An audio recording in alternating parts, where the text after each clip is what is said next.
What we're going to be doing is a 25% tariff on all cars that are not made in the United States. If they're made in the United States, there's absolutely no tariff.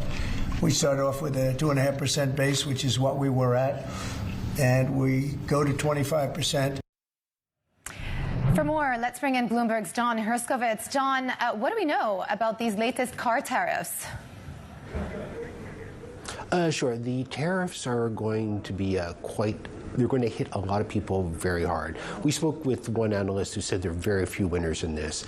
Now, in terms of the car companies have the biggest exposure in terms of bringing imports into the U.S. market are the likes of Volkswagen, the Hyundai Kia Group. But U.S. automakers as well have imports that are going to be hit by these tariffs. And also, you're going to see things like components being taxed as well. So, yeah, you may have a major automaker like Toyota, which employs tens of thousands of people, has manufacturing plants in the U.S., and some of the things that they bring in to make cars could be hit by tariffs and hurt their production. Other people, the consumer also is likely to be affected by this. Some studies indicate that the cost of cars could go up by several $1,000s, and that's something you want to happen when consumer confidence is taking a bit of a hit in the U.S. So there's just a lot of people who are going to be affected by this, and it's really difficult to see who's going to end up making out being a winner in this. Yeah, I mean, we've talked about this before, but every action has a reaction, and countries are looking to respond differently.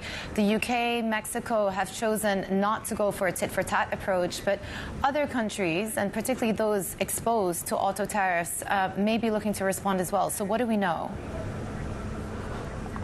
Sure. We've had a lot of, at this point, just talks going on. EU is considering it.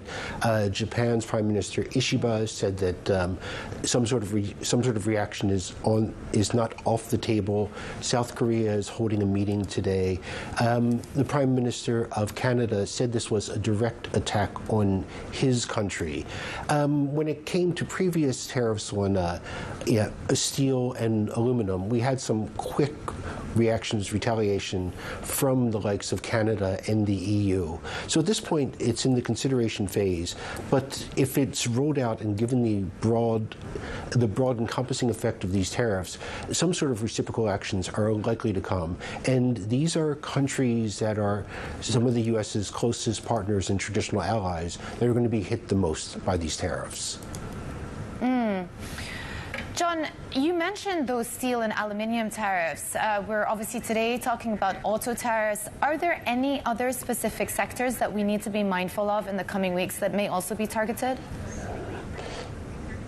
Sure. There are some that are being looked at, including lumber, pharmaceutical drugs, semiconductors, and we also have these reciprocal tariffs, broad-based global, that are supposed to be coming out April 2nd.